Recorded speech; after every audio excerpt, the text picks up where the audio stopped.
Good evening. I'm Graham Robb. Welcome to this special event, Brexit, the Town Hall meeting. Now, the reason this event has come about is that its sponsor, John Elliott MBE, felt that the public's voice was missing in the extensive political arguments that are being carried out among EU leaders, ministers in cabinet, MPs at Westminster, and strident media pundits.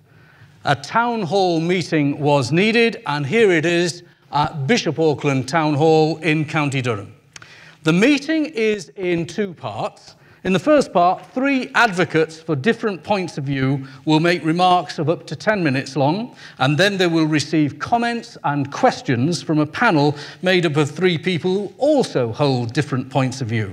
Now, our panel consists of, and here we have Claire Preston, Tees Businesswoman of the Year, who wants a second referendum and voted Remain. In the middle, we've got Trevor Honeyman, who's a Brexit voter and runs a business in Barnard Castle. And then Anne Elliott, a respected solicitor from Latimer Hinks Solicitor, who voted Remain, but is open-minded about the future. Now, I just want to make a point that none of our panel is a member or a supporter of any individual political party. Now, we invited speakers from the main Westminster parties to speak tonight. The Conservatives are represented by the Brexit voting Deanna Davison-Fareham.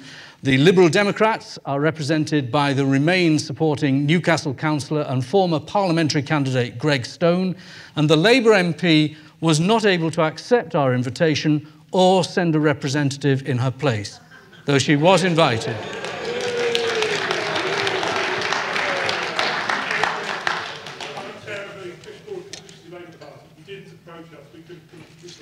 We approached the Labour Party. Now, our first section of our section will last about 40 minutes, and then after a short break, we will have a second section, again 40 minutes, in the style of the TV show Question Time, with speakers and panellists engaging with the public, and that'll be prompted by questions from our audience, which have been submitted on forms as they came in. The audience here is self-selecting. It responded to advertisements in the local media. We have not screened anybody to ascertain their point of view in advance. So let's get started. We've got 3 speeches, 3 points of view. First, the Brexit position from our sponsor and former chairman of Vote Leave in the North East, John Elliott.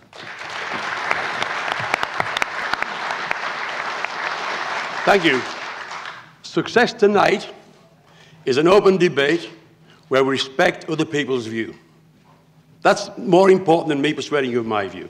We need an open debate where we respect people with a different view.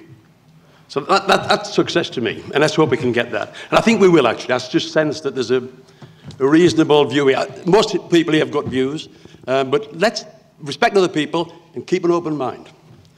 Now, I'd like to start off by saying where I think we are now. And I think most people agree, Remain and Leave, we haven't made a lot of progress. After nearly 3 years, we've virtually got nowhere. And I suspect with this government, another 3 years, we still have got nowhere. That's my big concern. So let's look at what I see in the situation. The EU don't want Brexit to succeed. That makes sense. That's realistic for them. Unfortunately, there are people in the UK with the same view. And I believe as long as they encourage them to think that, they'll be difficult. Why would they not be anything else but difficult? So, but if we did leave, then I think they become more pragmatic. Once they realise we're a lost cause, then I think they would be pragmatic and trade with us. And I find it amazing that 3 years in, we haven't started having a trade deal negotiation, which is probably one of... Not allowed until we've actually left. That's right. That's right. I don't know why that should be, though. Why can't we be discussing trade now? Because we haven't decided the first bit. Okay. Okay. Well, it just seems reasonable to me that we should be discussing trade. Okay, yes. Now, my preference, and this is my preference, is no deal. Because no deal...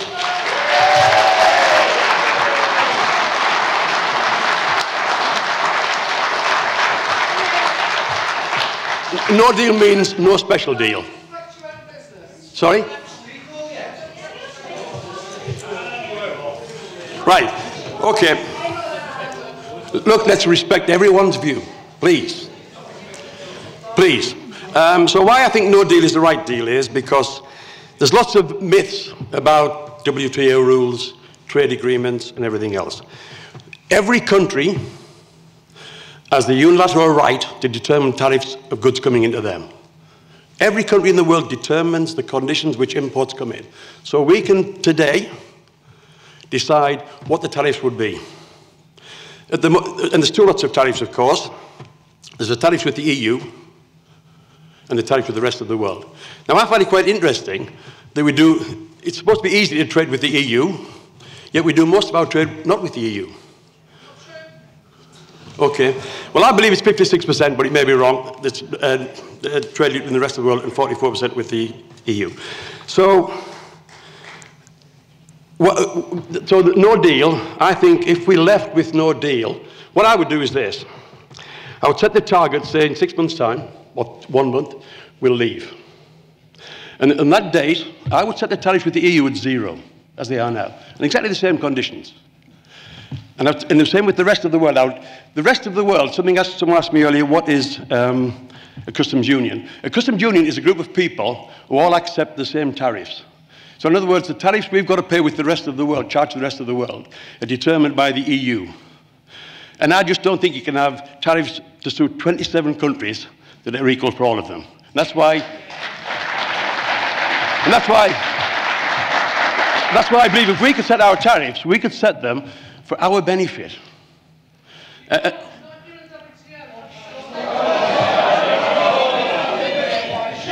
No, please. Please, please. Please. No, no.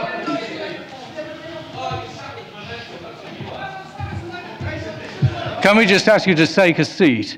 There will be questions afterwards. The microphones can't pick you up, but I will bring the mics out in the second half. So please do keep a seat, though, sir, when we're speaking. John, continue your speech. Right. Thank you. Right, so I would say, whatever date we pick, our tariffs with the EU are 0, so the goods coming from the EU exactly as they do now. And then my aim with the EU would be to negotiate tariffs so that our trade with the EU is equal. At the moment, it's in their favour. We have a trade deficit with the EU. Interestingly, we have a trade surplus with the USA. Quite surprising that, isn't it? But, so my aim with tariffs would be to balance the trade with the EU, not to us benefit over them or vice versa. And I would look at the tariffs in the rest of the world on the basis of what's right for our economy. And I've felt for a long time our industrial strategy is not very good. We just don't manufacture enough goods here. And I think we suffer. If the UK was, am I doing for time?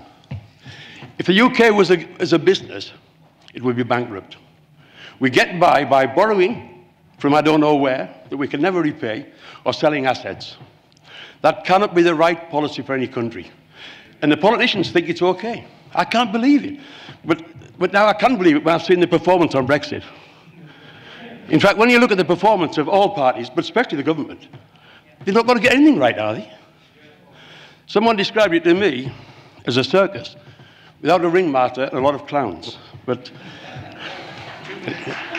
right, so I would leave on no deal, and I would set the tariffs for the good of this country, and have an industrial strategy that works for us, for the UK.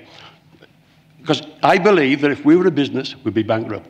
We get by, we live beyond our means, we spend more than we earn, we consume more than we produce, and we get by printing money. How can that be a solution to anything? If only it was that simple, eh? Let's all stop working and print money. You know, we just got to get some sense into our economy for our own good. Thank you.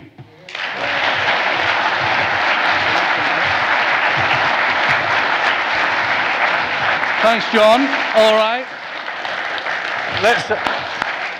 This is a bit like Strictly Come Dancing. I've got 2 Darcy Bussells on the panel, and 1 Bruno Toglioni as well. Claire Preston, what did you make of what John had to say? Can I just say one thing first? Anna always says, I've got to say, we're no relation. Yes, we're no relation. She always insists on that. I don't know why, but she insisted and said, we're no relation. Claire Preston first. Thank you, Graham. I understand a lot of what John's saying, obviously. My big concern about no deal is that we just don't know what that means. And yes, we're in a situation at the moment where we have complete uncertainty, and I understand that is not good in any form. But no deal, who do we believe about how that's going to look and how that's going to affect us? Who are we believing about? When there's confidence that's shared and saying, oh, it's going to be fine, it's going to be fine, the people that are saying it's going to be fine are the people that told us that the first stage of the Brexit negotiations were going to be fine, and it certainly has been anything other than fine. It's been chaos. So I'm really concerned about what no deal would mean. Okay. John, do you want to quickly respond? Yeah, well, of course, any problems on no deal are man-made. And therefore, they can be solved by women, can't they? So, they're man-made problems, not real problems. Let's take motor cars. Let's assume it's more difficult to sell our cars in Europe and vice versa. We'll buy more British cars and we'll buy more European cars. The same number of cars will be sold and made, but they'll less will cross the channel, which will save our carbon footprint. Okay. Business will find a way around those things, I assure you. Claire, thank you very much for the comments. Next, Trevor Honeyman. Okay. I like what you say, John. I agree with you. I think we should have no deal. I think we voted for leaving the EU, and that's the only option to me that relates to what we voted for. This moment of time, we're in inertia. The country's suspended, and I think no deal, maybe not everyone agrees with it, but at least it brings that to an end and we can move forward. We've got to start moving forward. And I think the destination was set by the referendum. The way that we got there was a bit unclear. That was left with the government. But I would look forward to some global trading, free trading agreements around the world. And I'd like us to use more that we manufacture and eat more that we grow here. Absolutely. Okay.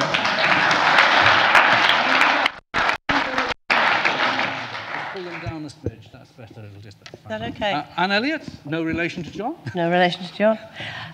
John, isn't a recession an inevitable result of a no deal? Absolutely position? not. No. No, I'd just like, I'd like agree. you to Well, I expand don't on believe that. so. I actually think any problems will be man-made. Nothing will change. We'll still consume the same amount of meat, drive the same amount of cars, produce the same amount of cars. I would start off by saying the tariffs between the EU are zero to start with, and then we negotiate them to get a balanced trade with the EU. I think that's fair and reasonable to have trade which is equal. So I would start off with zero tariff on everything for the EU. They've got to decide whether they put tariffs on us. Now, would they? I don't know. Let Anne have a their further choice. say. Do you want to have a further say, Anne? I just think the EU are going to put every obstacle in our way because they don't want the whole union to break down. That's and right. I think they will make it as difficult as possible, and they won't be bothered about whether we're in recession or not. Reality, that's my view. Once we've actually gone and they still think they can keep us in, and they may do. We may remain. And let me tell you now, if we do remain, I won't lose a minute's sleep.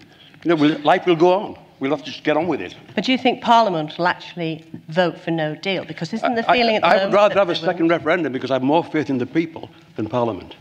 Okay. You know, I think whatever we do, they will. I cannot see them doing anything right. It's so bad what they've done. I can't believe how bad it is. So, yeah. John, that's your opening remarks. Thank you very much. John Elliott, ladies and gentlemen. Thank you.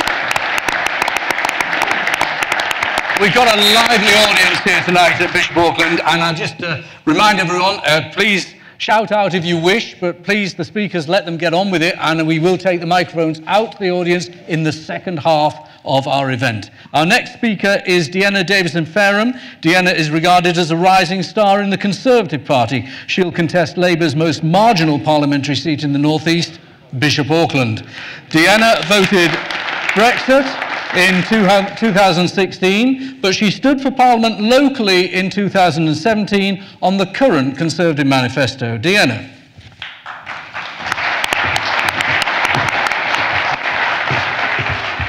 Well, ladies and gentlemen, thank you for turning out here on this Monday evening. I don't know about you, but I am sick to death of the airwaves being dominated by nothing but Brexit. I'm a massive fan of Gogglebox. I use it to unwind, and even that now is being infiltrated by Brexit in every single episode. We just can't escape. So if I may, if you'd indulge me, can I just get a show of hands from the audience? How many of you did vote in the referendum? Good, that's what I like to see, democracy in action. And if you just pop your hands up again, how many of you voted to leave in the referendum? I did too. Myself and you are part of that 17.4 million people bloc who voted in that referendum and delivered the biggest democratic mandate that our country has ever seen. Not true. It is true. We delivered the greatest democratic mandate.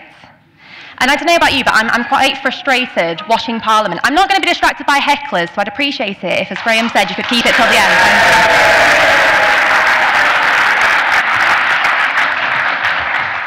Because as well as being frustrated by unnecessary hecklers, I'm also frustrated by Parliament. We are 3 years on, just about, from the referendum. And if you'd asked me 3 years ago if I thought we would be in this position now, I would have laughed. I would have said not a chance. Because when we voted, I was confident that we could get a deal. I was confident we could get a deal on the table with the EU that delivered on that referendum result, but that meant we could have a really good trading relationship with the EU moving forward. Looking back, maybe I was a bit naive, but I was confident in that. But what we've seen over the past 2.5 years is repeated attempts to frustrate the process of negotiating that deal. We've seen those attempts by the EU, and we've seen those attempts in Parliament as well. And I think it's an absolute disgrace.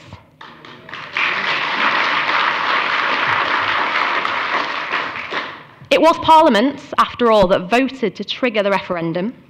It was Parliament that voted to abnegate that decision and give us the chance to vote and to make that decision. And we did.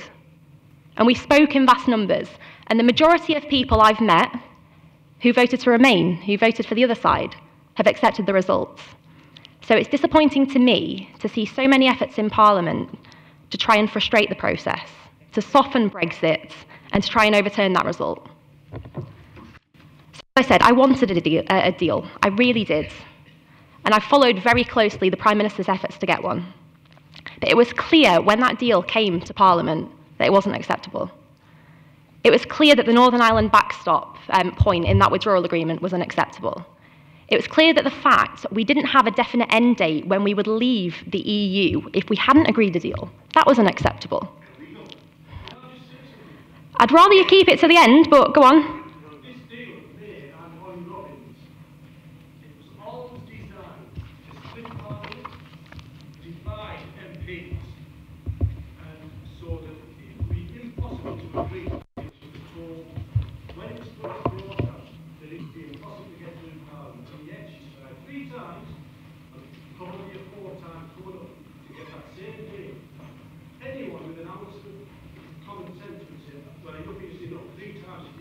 I don't disagree with you. I don't disagree with you.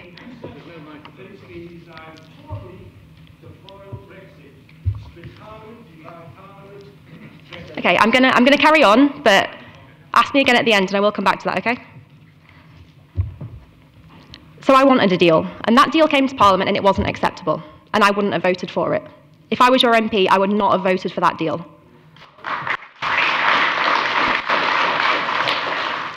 And the Prime Minister went back to Europe and she said it's unacceptable and we need more assurances. She came back to Parliament, put it back on the table, and for the second time I wouldn't have voted for that deal. And it came back the third time, and again I wouldn't have. But what was bubbling away in the background were MPs trying to do all they could to frustrate Brexit, to frustrate the process. We saw the indicative votes, we saw the Letwin Amendment, various schemes that have been going on to try and frustrate the process, to frustrate the will of the people.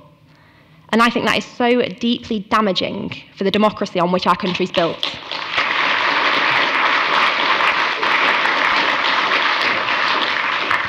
But I can see why people did vote for it, and I see why the third meaningful vote, as it was called, did get a stronger support of showing from the party. Because by that point, no deal had been voted off the table. And the MP here in Bishop Auckland voted to take no deal off the table, which again, I think is a disgrace.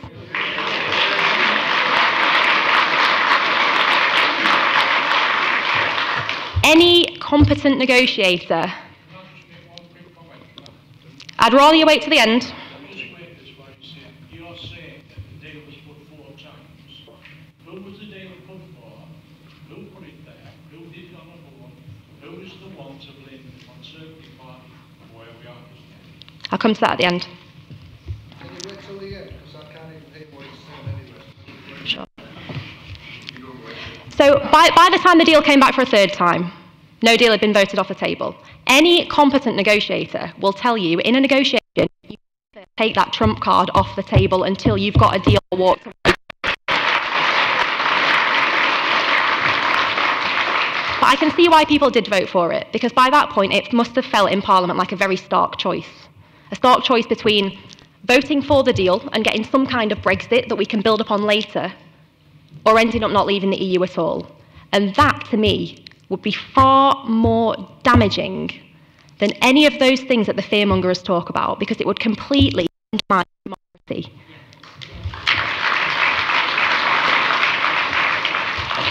So something that I've said all along, right from the moment that we left the EU, if only, right from the moment that we voted to leave the EU, was that no deal would not be the complete unmitigated disaster that people say it would be.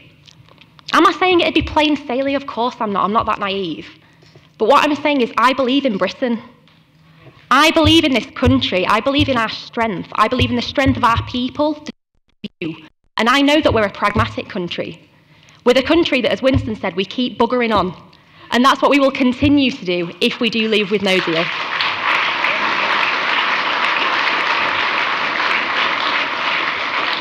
And the interesting thing, actually, that I found going around and talking to people all over the constituency and indeed all over the country and talking to businesses is it's not deal or no deal that has been bothering businesses, it's the uncertainty. It's not knowing what's coming next. And one thing no deal actually does is provide some certainty, because it lets us know on what terms we would be leaving and where we'd be starting from. We know what those tariffs would be. We know we'd be leaving on WTO terms, and that is some level of certainty and a starting point for us to move forward with open arms and be the global Britain that I know we can be. Thank you. Thank you, Deanna. Can I just remind people that it's great if you try and engage with the speakers, but we'll do that in the second half. That way we'll get microphones and the people that are watching on the internet will be able to hear what you've got to say. Now, let's hear from our panel. Let's start with... Yeah, no, fine. Yes, that's fine. We want to hear from you, I promise you. Just don't expect them to engage with you without the mics. We'll get the mics to you later, and I'm going to come to you, sir. Claire Preston, what was your view on what Deanna had to say? Ooh. Don't hold back, Claire. Well, obviously, there's no secret about the fact that despite what you're saying about democracy, of course I understand that the vote happened for various spurious reasons.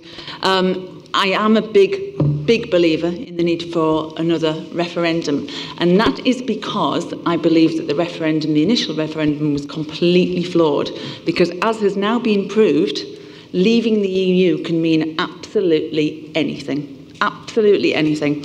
So the fact that people voted to either stay or leave, it was very, very unclear what people were voting for. So as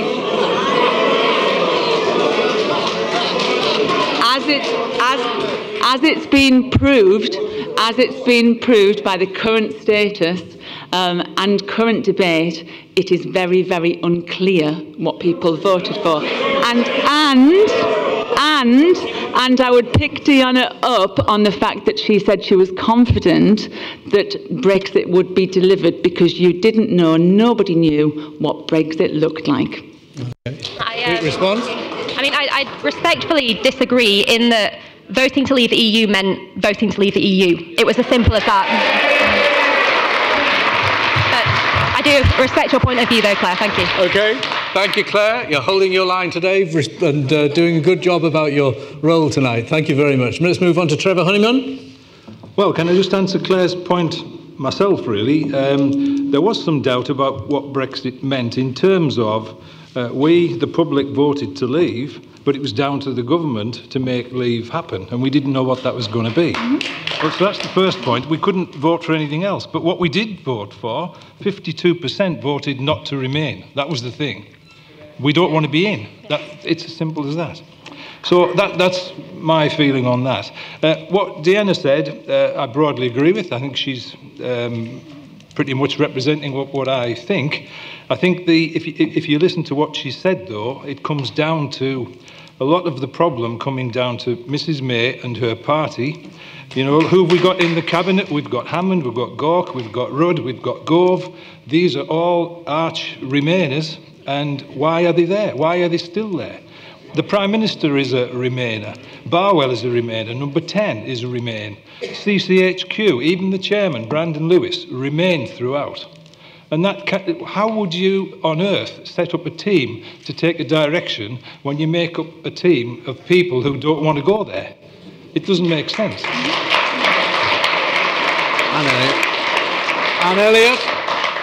Anne Elliott, your comments, please. Well, I think my first comment is that I think there should never have been a negotiation on a political basis. I think it should have been cross-party from day one, and we would not be in this mess. I completely agree with you on that point. Having said that, we are where we are. And you did say that you want a deal. You then said, no deal will give us certainty. So what is your perfect deal? WTO.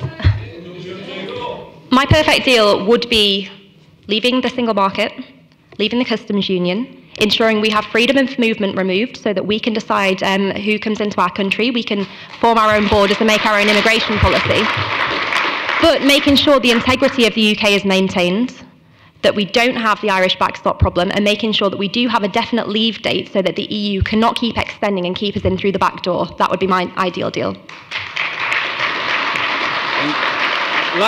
Last word to Anne Elliott. Hang on, you've got to respect the Good Friday Agreement. You can't just walk away from the Good Friday Agreement. You've got to respect it.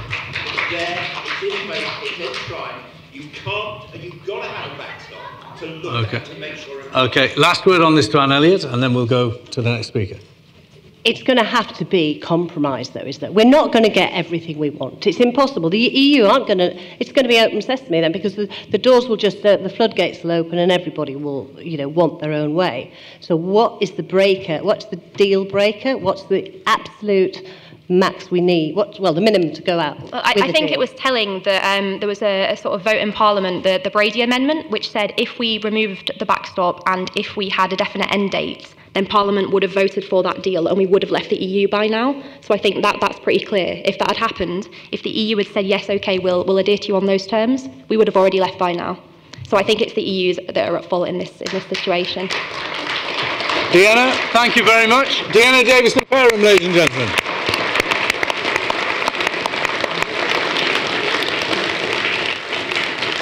Now, our next speaker is here by way of some serious balance, and I know you're going to give him a respectful hearing. It seems to be a pro-Leave audience, but we've got to have some balance tonight. Greg Stone is a fully fledged Remain supporter. He's a respected councillor in Newcastle, which is a city that did actually vote Remain. He's previously stood for Parliament in the North East and was part of his party's team when it controlled Newcastle City Council. Greg Stone.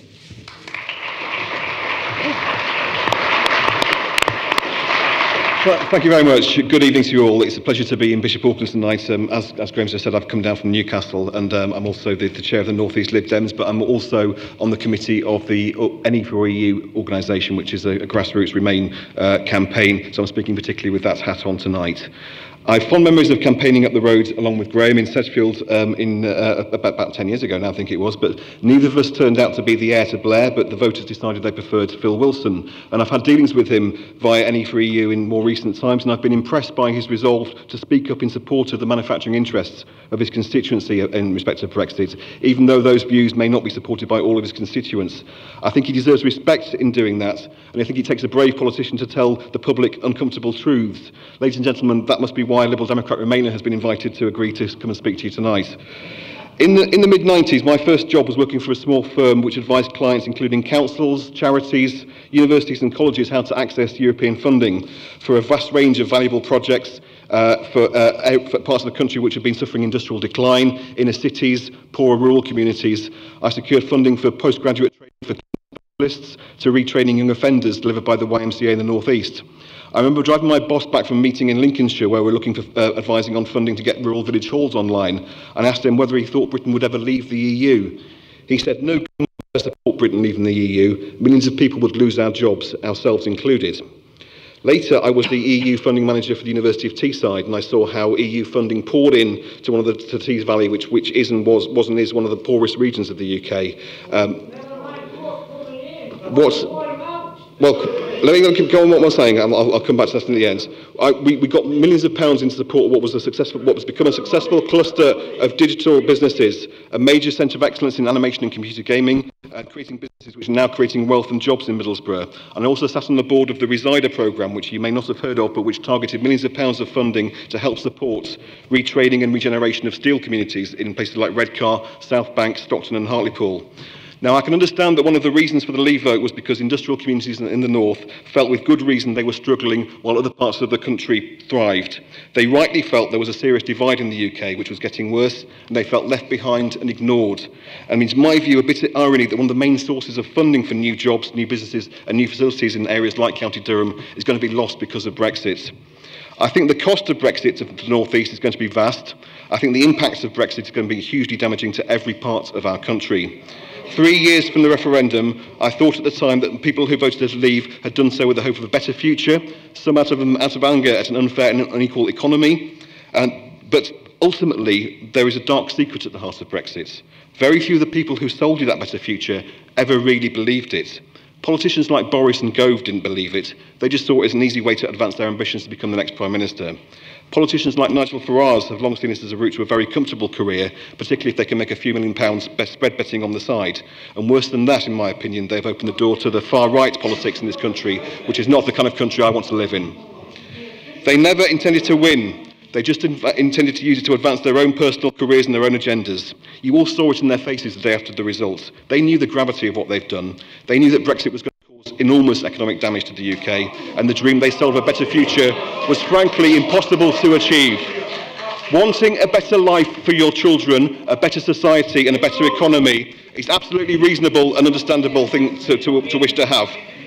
But the truth is that Brexit is not going to bring that about. It is making this country a poorer, meaner and nastier one. And the economic impact of this, even on the least worst scenarios, is going to have the same impact on the North East that Mrs Thatcher had in the 1980s. It will scar this region for a generation or more, and a no-deal Brexit would be much worse. It would be like a meteor hitting the North East economy. Even a soft Brexit, with involvement in the customs union and the single market, would mean reduced prosperity, businesses going under, jobs being lost, and Britain would be in the position of having to accept EU rules without a seat at the table to agree them. That's not taking back control. That's an act of colossal self-harm.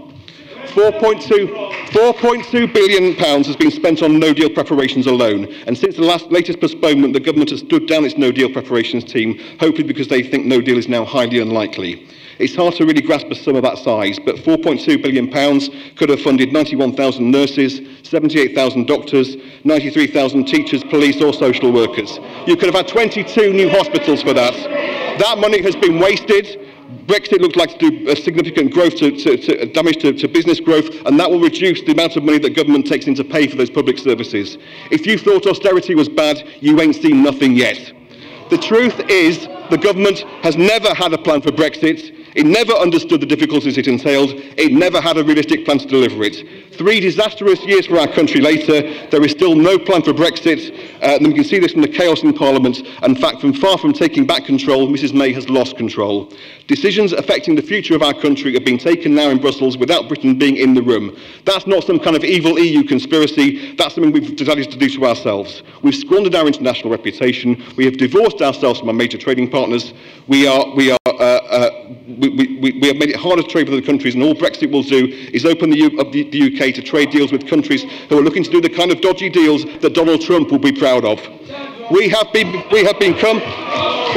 to finish what I have to say. I'm going to finish what you have to say, and if you have the courtesy to listen, that will be helpful. Thank you very much. We have become an international laughingstock.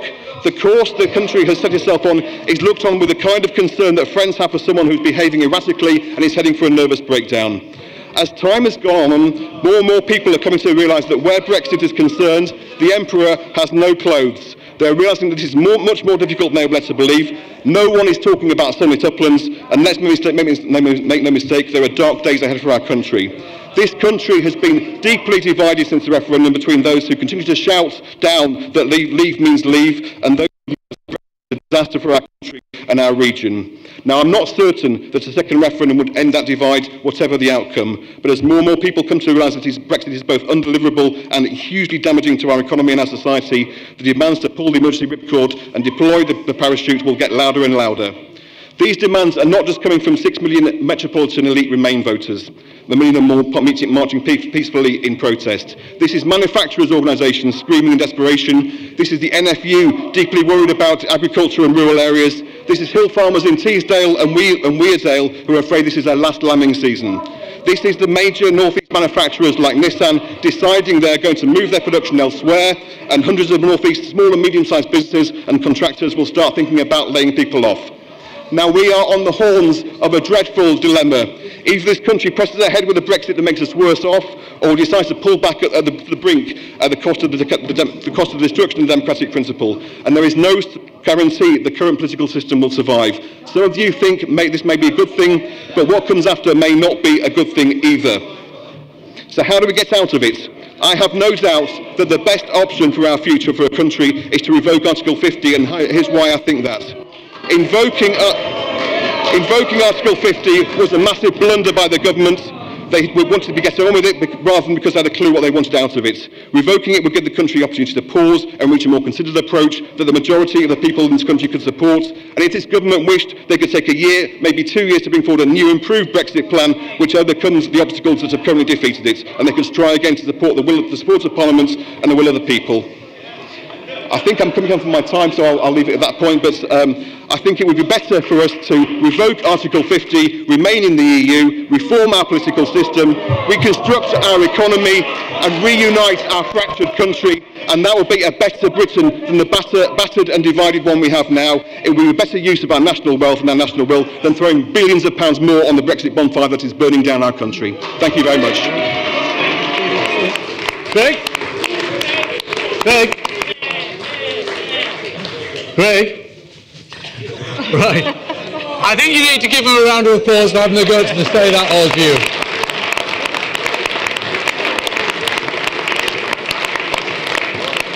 The audience didn't entirely agree with you, but they're fair-minded enough to give you a round of applause. Claire Preston. Obviously, I am staggered by people's willingness to accept the expert opinion of people like Putin and Trump and Farage over economic experts. If you actually look, and Deanna was saying that obviously we are a great country, we have huge strengths, of course we do. Nobody is questioning that, but she did talk about global Britain. We're in a good place at the moment, despite what's going on with Brexit. So don't think for 1 minute that that is because of what we are doing personally. It's part of a global picture.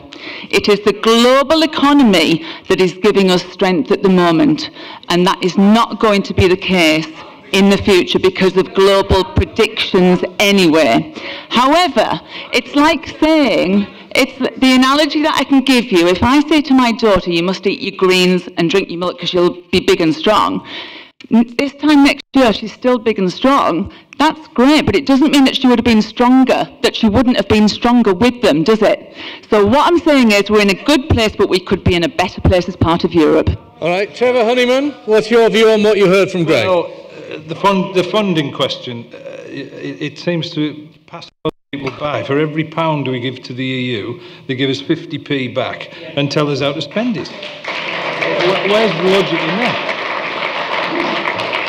So I don't really buy the funding thing, and as somebody said, I think we'll actually be a lot better off because we'll be unshackled. Our businesses will be able to trade freely. I think we've got the fifth biggest economy in the world, and without these all these EU directives and rules and regulations, they're very good at cherry picking behind the scenes and keeping our businesses suppressed. And I think once we're free, we'll wonder why we were ever in the EU. Less business. My request for that would be less business, less trade means less taxation being earned by this country and less money being spent. I missed that. Great. The point I was making was less. If we go with Brexit, we will have less trade, we will have less prosperity, and what will happen as a result of that is a fact. What will happen as a result of that is we'll have less taxation and less money to spend on our public services to solve the problems that we're all facing at the moment. Anne Elliott, your comments on the remarks from Greg Stone. I'm just looking at the sort of the age profile, all due respect to people here tonight, and I'm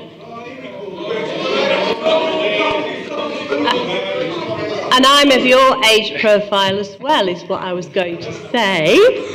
A lot of the young people of this country are disengaged with politics, and a lot of them didn't actually even vote, and I think the vote might have been different had they voted. Why do you think the young people are disengaged, although Deanna's an obvious example of not being disengaged? And why do you think that only 25% of the MPs in the referendum voted leave, whereas 75% voted stay? I'm trying to understand where this all got so lost and complicated, and there's a massive strength of feeling, particularly in the North East. And I remember before the referendum, a lot of it seemed to be, gut instinct. We should come out. But I'm still not understanding why. And I think a lot of people are in my... I am open-minded. Graham said, I voted stay. I'm very open-minded. And I think now I've come round, for God's sake, let's just get out and let's get this sorted.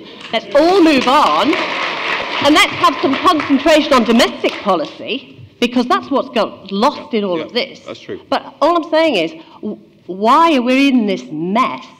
And then Parliament is so, on the face of it, disengaged with what's going on in the country. It's not an easy one to answer, that one. But I think you're right about the generational divide on this. There is clearly a generational divide, and I regret that.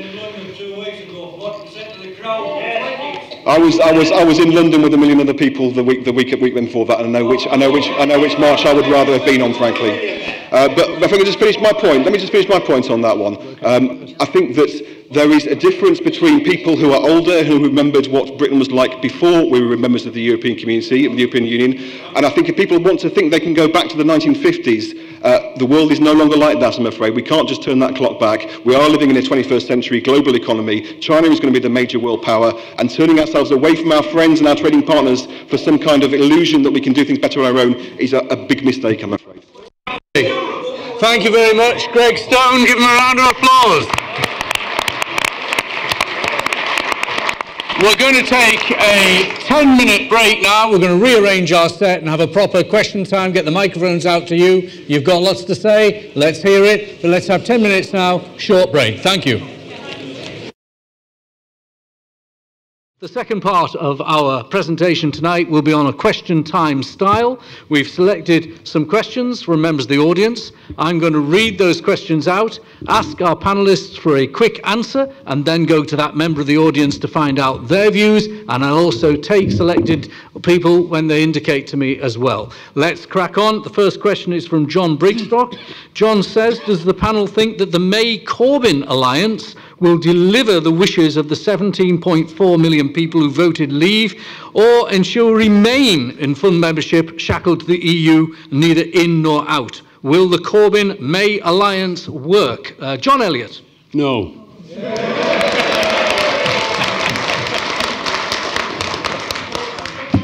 Okay, you've had a few words. Greg Stone. Sorry, I'm not sure. I don't think it will. I would say that I'm not a supporter of either of the two main parties, but I do think one of the issues here is that the Westminster political system and the party system isn't working very well for us, and we need to reform that as well. Absolutely. Absolutely. That's the big problem. Deanna Davison-Fareham. I'm sort of inclined to agree with John on this one. I think we should have started these cross-party talks much earlier, right from day one, because this isn't a party political issue, it's a national issue, and it's a matter of delivering on the will of the people, and so we should have done that much earlier, and now I think it's too late. Trevor Honeyman. No, I don't think it'll work either, because there are two different interests. And I think if May did come up with some deal, then her party would be crippled because of it, because you can't make deals with your opposition and survive. And I think Corbyn's deal would be based upon what Labour want, and that may not be anything to do with Brexit. Claire Preston. Well, we talk about authentic leadership, and authentic leadership is when what you do and say is aligned with what you think, and there lies the problem. How can that partnership work? Okay. And Anne Elliott. I think the Tory party split, they can't agree between themselves. So whether the May-Corbyn alliance will be any more conducive to, I don't know. I think it might, depending on whether Corbyn's political aspirations get in the way. I think what has got in the way of this is political ambition, and I think if they actually stood back out of the Westminster bubble and said, look, we have got a duty to the people of this country, and if they all actually thought less about themselves and more about what they are there to do for the people of this country, I think we might get a bit of common sense. Can we just take some views? Could you stand up, John Brigstock? We'll just bring the microphone to you. Can you give a few? Now, I know John is from UKIP. I promised he'd had a little say today. So, John, your response, please. In the People's Vote of 2016, 17.4 million British people voted by a significant majority to leave the European Union. At the 2017 general election, the Labour and Conservative parties both stood on a manifesto promise to honour the people's vote. 2 years later, these promises have not yet been kept. It is very wrong to have a second referendum it is very wrong to have a second referendum where one option is to remain a member of the European Union on the same terms which were decisively rejected by the British people in 2016. We don't have another general election 2 weeks after the first one in case people want to change their mind.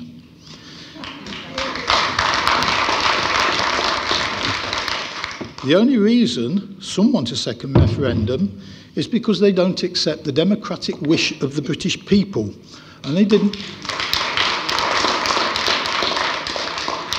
like the answer that the British people gave.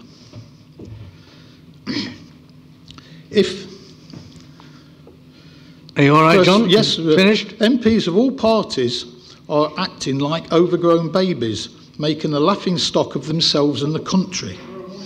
Many MPs, including our Mrs Goodman, have actively tried to undermine Brexit when 61% of her constituents voted for it.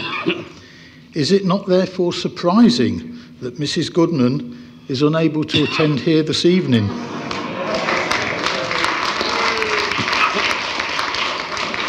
Okay, thank you very much. Anyone has any comments? Show of hands if you want to comment on this question of May Corbyn. Sir, do you want to comment on May Corbyn? That gentleman there, please, Stuart. Simple question. Is this May Corbyn deal worth £1 billion a month? Okay. Of taxpayers' money? Okay, fair point made. Next question. At the back there, I'll comment on this. May Corbyn. Only on the May Corbyn thing? We've got other questions to comment on. Yeah, I just can't understand why the Prime Minister would negotiate with a man of his low calibre, of being an IRA sympathiser, a Hamas supporter, when she won't listen to her own people. The Conservative Party can't even get members to go out and campaign because this woman is not doing what the party as a whole want. 17.4 million, yes, voted to leave. A large majority of that are Conservatives. She wants to listen to her own people, like the ERG, Jacob Rees-Mogg, Boris and people who are respecting us, want us to leave. That's all it's about. It's about we voted to leave the European Union and democracy, not this remain. I can't understand, like the gentleman there from the Lib Dems, right, who says he's a Remainer, but you lost. Okay. It's done, it's finished. Democracy means having different points of view and having been able to argue those points of view. We've That's voted to what it leave, means. that's it, we should be out now. Democracy doesn't mean one point Why of view. are you and that's it. ashamed That's of the United finished. Kingdom? We can be a proud country, Okay, we don't sir, have to be part of the I'm European going to move on Union. to one more point from the audience. Last point before the next question. Gentleman in the beard in the corner there, with the beard. Easily distinguishable gentleman there. Just the gentleman touched on the point then. Theresa May hasn't listened to anyone in the whole process, so why is she going to listen to Jeremy Corbyn? It's just a show for the people. Okay, thank you. Next question is going to come from Julie Fisher. Julie asks, what sort of Brexit would be best for the people of Bishop Auckland? We'll start with Claire Preston. Well, it's not fair for me to dictate what kind of Brexit is best for the people of Bishop Auckland. I can only talk about what I feel is best for me, my family, people within my business. And as I said to somebody earlier, I hate the EU. I make no bones about the fact that I hate the fact that this big organisation hundreds of miles away and bureaucrats and politicians are making decisions about my life and my family that affect me on a daily basis. Of course I don't like that, but I hate our own government for the same reasons and more because of the shambles that we're in currently. But I do believe that being part of the EU and being part of any large organisation that imposes legislation has its advantages and disadvantages. And in this case, I believe the advantages outweigh the disadvantages. Trevor Honeyman. Well, I don't think there are very many kinds of Brexit. It's either leave or you don't leave. But if you're trying to grade it, I think I'm erring towards the no deal WTO side. If to get the sort of consensus we have to move towards a deal, then definitely not the deal that's on the table at the moment. It's not just the Irish backstop. There are lots of other problems with the WA. So a deal that moves much more towards UK interests. So I'm between a much better deal or no deal WTO. Anne Elliott, you represent in your legal practice quite a few farmers and things. What do you think the answer to this question of the best Brexit for the people of Bishop Auckland? I think it's a better brain than mine is going to come up with a better solution for Brexit. I haven't... that's why I asked Tahina the question, because I think she's got more political clout and nous than I'll ever have. And I think the problem is we did trust our politicians to a certain degree. And I think now the whole of the British public, whether they're Remainers or Brexiteers, has lost confidence in this method of government because personal interest and the fact that there's a 75%, 25 leave, not leave, that percentage isn't reflected in the way that the government is now voting. And it seems there's the extreme Brexiteers are actually they're not helping. Nobody's helping the case. And someone said about Rees-Mogg and co. I think there's political ambition as well there. I don't think it's all down to the will to get a good Brexit for this country. And I think they've got to put aside their political ambition. Just get on and do the job that they were asked to do. Like it or not, I wanted to stay in. I'm out, and I respect that vote. It's democracy. And if we're going to have a credible, we're the laughing stock. If we're going to have a credible government in this country, something has got to happen. And they've got to come back from the recess and be told by the people in their constituencies, get on and get this sorted. Okay. Let's have John Elliott's view.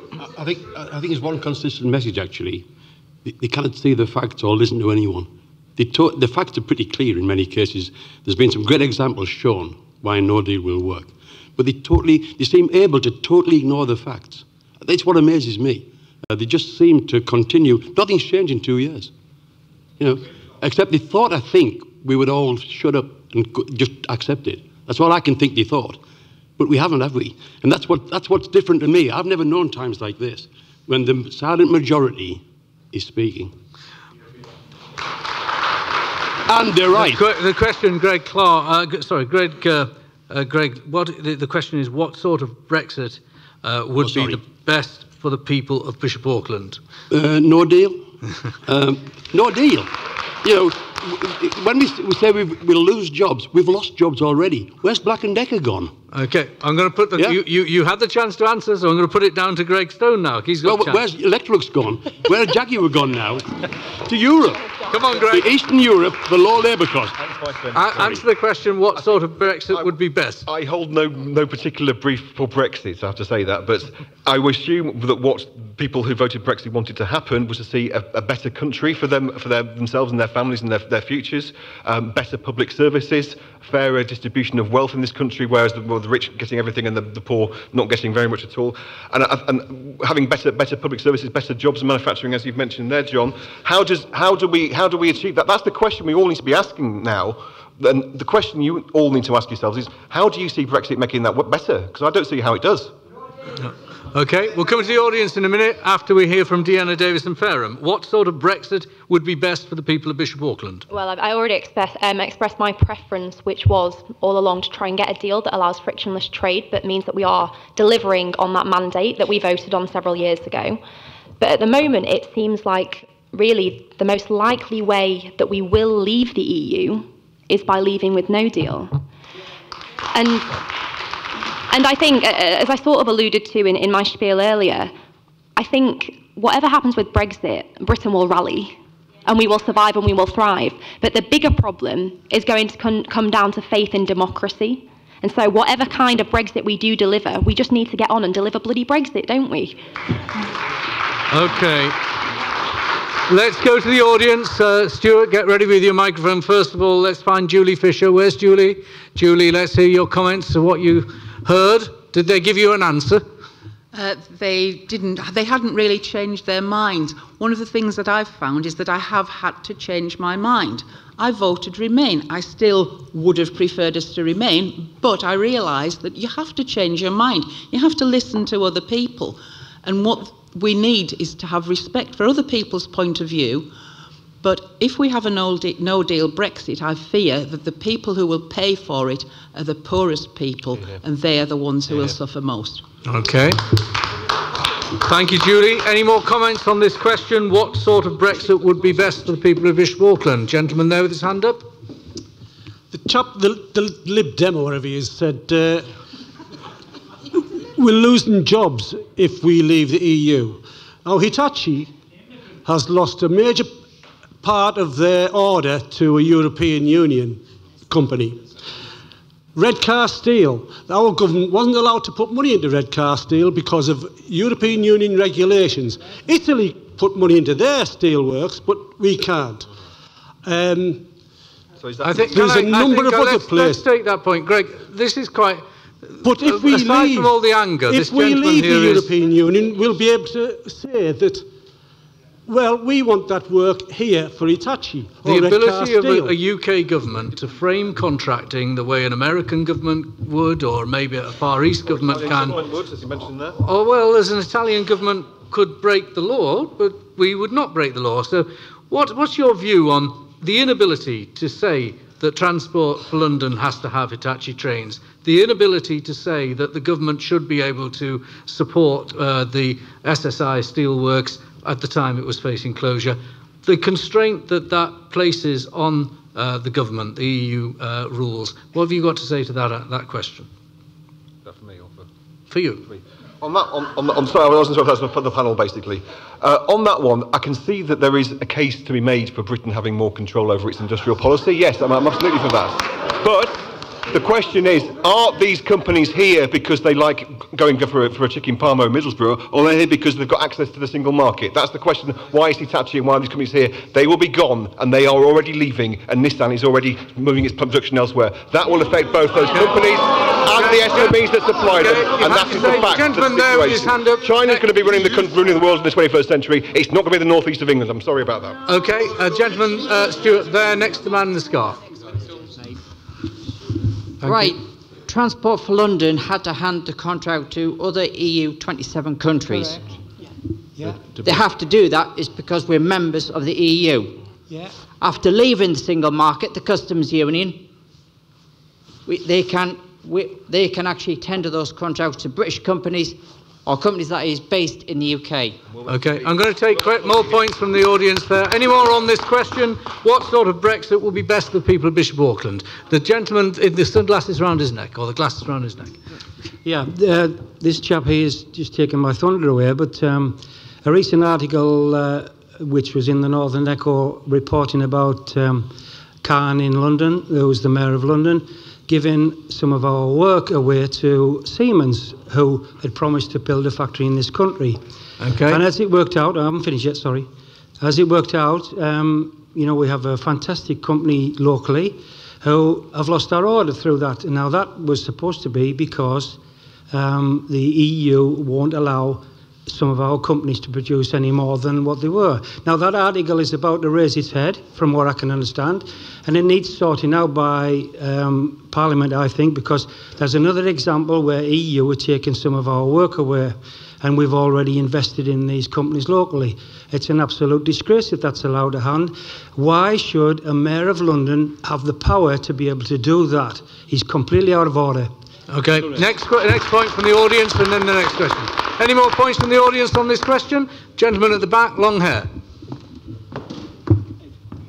It was just something, because we keep hearing Helen Goodman said it, and the Lib gentleman, the Dem gentleman has also said it, that we're going to keep losing employment, and yet I've never seen any research or anything that comes out that says that this is going to be the case.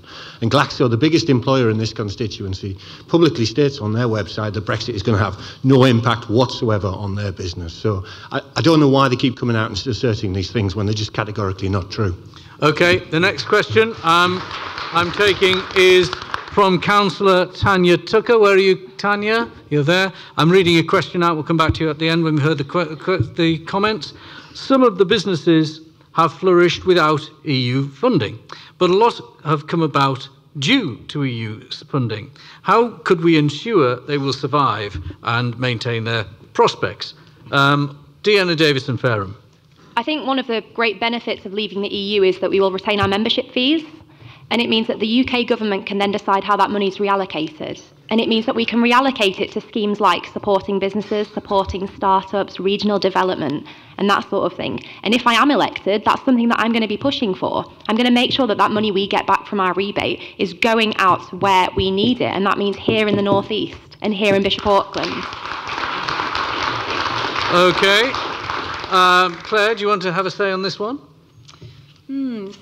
As a business leader, we've benefited greatly from European funding. We've employed extra staff, been able to invest, and we're growing as a business, which I hope will continue and bring economic growth and investment into the Tees Valley.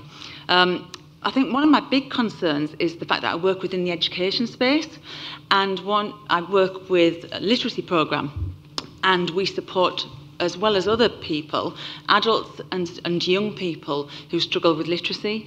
And one of my big concerns is, obviously, there has been a lack of focus on policy and limited funding available within the education sector for some time, exacerbated by the Brexit issue. But I also am really, really concerned about the future and how no deal, or a deal which doesn't deliver what we need economically and regionally, will impact on the opportunities and education of our young people in the future. Okay. Anne Elliott, this EU funding question. EU funding disappearing, will it have a major impact on this area? I think it depends how funding in the future is allocated if it is dealt with at Westminster. Like it or not, I still think there's a north-south divide. And how we get round that, particularly bearing in mind the strength of bearing in mind the Constitution's government, the 75-25%, and the very strong feeling in the north that we wanted to be out, we wanted to out of Europe. Is that going to work against us in terms of awarding funding in the future? I don't know. I hope that the promise of more money for the North East and the North generally, I hope it's fulfilled. But I have my reservations about that. Greg Stone. Yeah, I talked about that because it's my work for many years. I think the EU has been a force for the good in terms of regional development in the North East. It has put a lot more money in than perhaps the UK government has done. And I think one of the things that was talked about by the Leave campaign was that if we took back control, we could have a better say over our regional funding, our agricultural subsidies, our training and employment, a national infrastructure plan. But it is taxpayers' money, you're right to say that. But has that money been coming from the UK government over the last 20, 30 years in the right amounts and the right priorities for the North East? It hasn't. And there has been nothing has come forward in the 3 years since Brexit, or since the referendum rather. There's been nothing come forward in terms of alternative plans. So I want to see some alternative plans from the government about how they will tackle these issues in the North East, because it ain't there. It ain't there because it doesn't exist. There is no plan. Okay. Let's move on to John Elliott. Now, John, you've taken the odd grant. Big Factory had some support from regional selective assistance, didn't it? We need a change in industrial strategy. One important thing. Business is here to serve the population, not the other way around. First thing, people forget that. Business is here to serve the people come first. People talk to me, will EBAC suffer with Brexit? It's what's right for the UK, because I live here. That's more important. Business will always survive. But there's some, but I agree totally. There's a big problem in Westminster. The industrial strategy is pie in the sky. We've had the same strategy for 30 years, it hasn't worked. So we need change. I agree, Westminster is a bigger problem than Brexit to me. And Brexit's shown that. Brexit is a symptom of a bigger problem. We've got to find a better way of getting better people to lead this country. People with vision and ambition, instead of just maintaining the status quo. The status quo is not good enough. Okay. Trevor Honeyman, your last word. I'll come to you, Nick.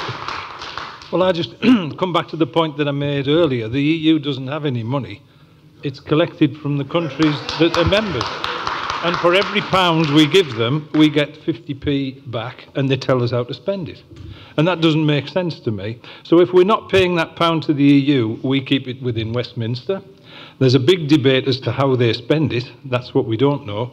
And will it come to the regions or stay in the south? That's the bit that we don't know. So we have to let that evolve and see what happens. But one thing's for sure, if they don't spend the money where we want it, we can vote them out in 5 years' time.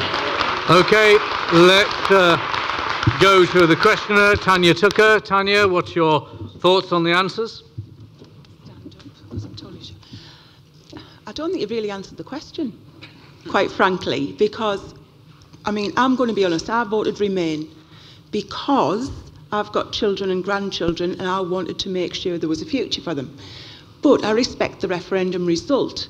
Now, my question was, how can we guarantee that in the future there will be jobs in Bishop Auckland for not just my daughters and my granddaughter, but everybody's daughter, son, granddaughter? How do we ensure that the money that's currently going into the EU comes back to the North East, comes back to Bishop Auckland and is reinvested? Now, please, just give me a second.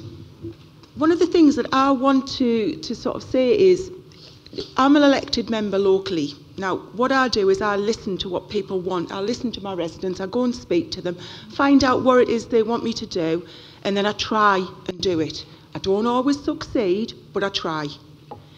What we need in Bishop Auckland is somebody who will try to make sure that Bishop Auckland succeeds, that it thrives, that it has jobs, that it has investment, and that our future young people have the opportunity to thrive and grow, to have jobs, to have a future, to invest in their future, to invest in the children that they're going to have, and to make sure that Bishop Auckland continues as a thriving community.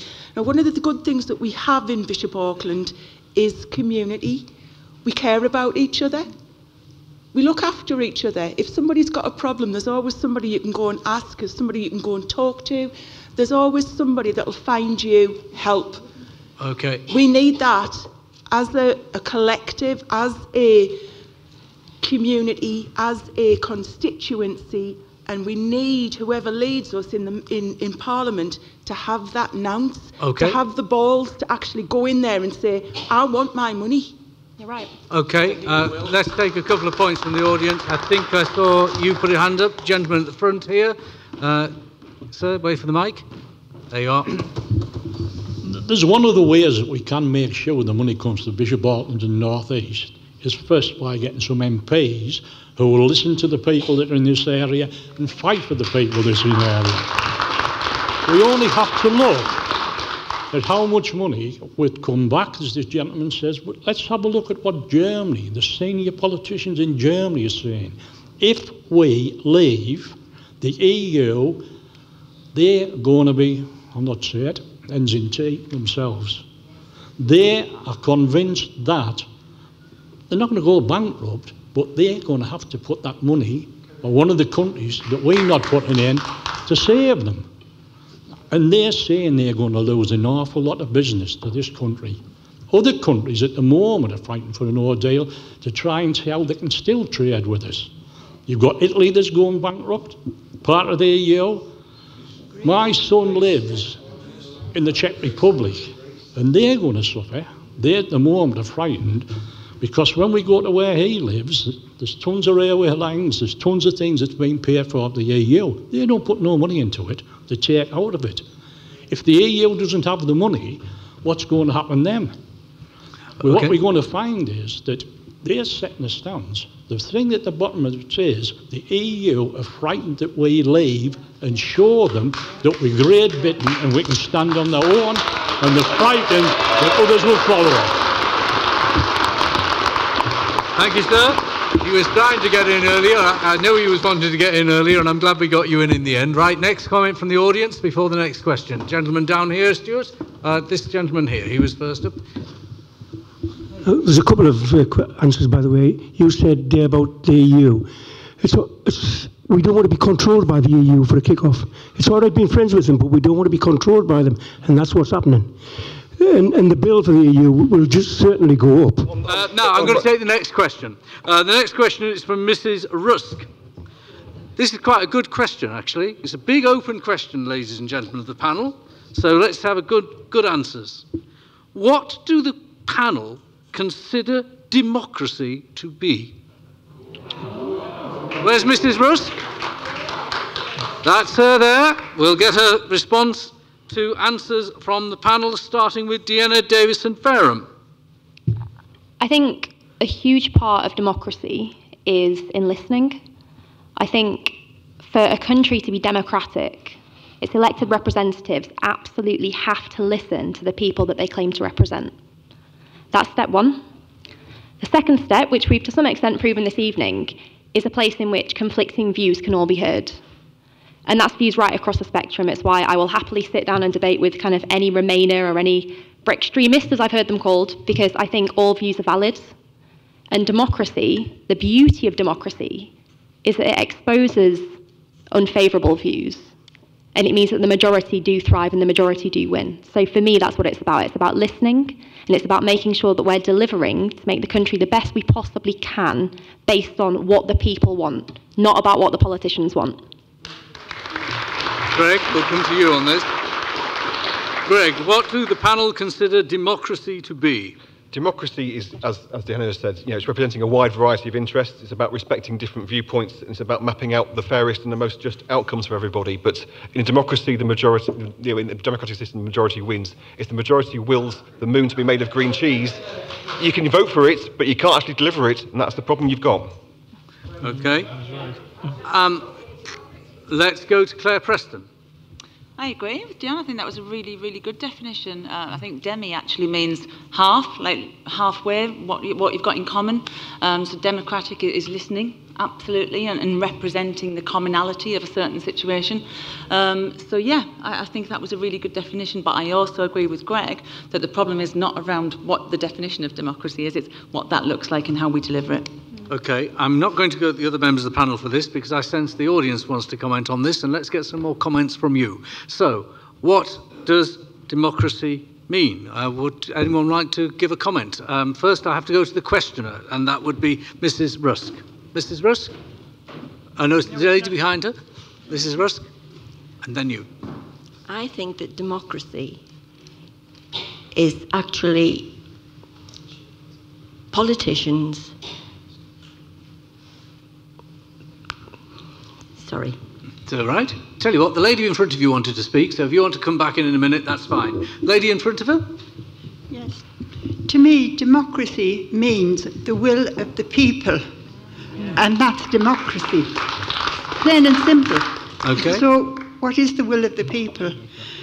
Over 1.5 million more voted to leave than to remain. So that's democracy. The leave wins. Okay. Do you want to comment again, Ms. Lewis? Yes, sorry. Found your words now. The lady in front said it absolutely brilliantly. Okay. But the other thing is, as well, I do expect that if a vote has been given, then the politicians should actually carry out the vote of the people, not whether or not they like it. That's immaterial. Yes, they can discuss it, but they should still deliver it. There's a gentleman in red jumper there. Can we ask his views? Are you there? Democracy is when your MP, elected MP, carries out the will of the people of Bishop Auckland, which was over 60%. Can I just enlighten? I'm so disgusted with Ellen Goodman about this. Can I just make a statement about it? When I was a union rep, I used to ask for her support, Ellen Goodman, and she did support me in the House and gave her help unquestionably in the House in support of the working class people who are represented. So why is she not now supporting the Brexit process when the majority of her constituents voted to leave? I'm very surprised and disappointed in her and feel betrayed and could never vote for her again.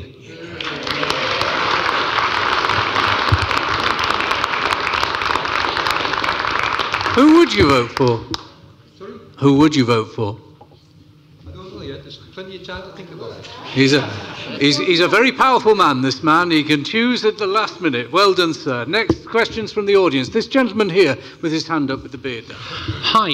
I think that with the question being posed about democracy, I think one of the things which has tarnished the whole Brexit debate has been the fact that people have tried to slag off each side. We've had people saying that they haven't had the right kind of facts. One side has said continuously to the other that they don't know what they're voting for. People need to make an informed decision. And I actually think that one of the strongest things that the Remain have tried to push out has been that they never knew what people who voted leave have said that they wanted. Actually, I think they did. I think they did know what they want. They wanted to leave. However, just let me finish. The one thing that torpedoes the Remain argument effectively is the fact that they don't know what they want either, because ever closer union and harmonisation will continue if we are EU members for years and years and years, because that is the goal of the EU. Now, I don't think that is healthy for Britain. I think that Britain can actually be an independent sovereign nation. I think sovereignty was a big issue. I think our budget was a big issue. But the way in which we do this is by respecting the result that was taken. We allow democracy to move on, and our leaders in Westminster should be ashamed about the way that they've all been playing the system to try and either retain power or win power by the back door by jeopardising this country's future, its direction and its prosperity in the future. And I think the whole lot of them need to think about who stands at what in which constituencies at the next election, who they represent, what they stand for, because if we're not careful, we're heading into a general election where the only key issue that every single person in this country will be voting on is Brexit, and that has the potential to open a Pandora's box that I do not want to see the lid coming off. Okay. Gentleman there, Stuart. When I was at school, which is many, many years ago, democracy was described in a very simple way. Government of the people, by the people, for the people. Exactly. Last comment on this question. I'm trying to look for someone I haven't taken already, and I can't see anyone, so I'm going to start to wrap up. Oh, sorry. Yes, down here? No, purple shirt. I have taken him, but I'll take him again. Oh, and he's got one more time. Sorry, sir, you've missed out. There he is. There he is. Did you mean me? Last comment on this, and then we're moving on. Thank you very much. Democracy is such an important thing in our country that in recent years its failure to be democratic through the EU quietly including us into this grand project without us knowing exactly what was going to happen. It isn't just about the initial phase where we joined to be part of a market, which was great, It's slowly but surely been a quiet project until we finally can't do anything about it. Now, that's not democratic. We haven't had a true vote on what we are heading for, and that is an undemocratic association based in Brussels. And the other thing, which just one more thing, if you don't mind me saying, which I think all parliamentarians are forgetting, and why there's such a strong view about things in this country about being a Brexit person. We are proud to be British. We're, you know, the sort of people that stand up for the right things all through our history. And to lose all of that in this project is completely alien to the way that I think. So I'll leave it at that. That's my view on it all. Okay. Right, ladies and gentlemen, it is time for us to close today, and we've taken a lot of questions and I hope a lot of comments from you. I want to just leave the last word to our sponsor tonight, whose idea this meeting was, this town hall meeting, and that's John Elliott. John, would you like to give any concluding remarks? It's been a 100% success. You know what you've shown? That you have thought about it. You did know what you were voting for. But very articulately, and that's great news, isn't it? The ordinary man gets it. And that's the good news, and with the majority. And I think here tonight you've demonstrated that actually. Bit of good humour, bit of disagreement, but generally speaking, a 100% success. And you really have shown actually, you speakers, that you have thought about it. It isn't just, we'll vote leave for the hell of it. You know, you've thought about it, you've articulated it brilliantly. All of you. Great success. Thank you.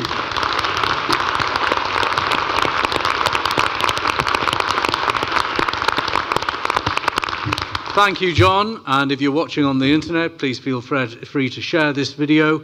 But in conclusion, I'd like everyone here to thank our panel, and they are Deanna Davison-Fareham, Trevor Honeyman, Claire Preston, Greg Stone, John Elliott, and no relation, Anne Elliott.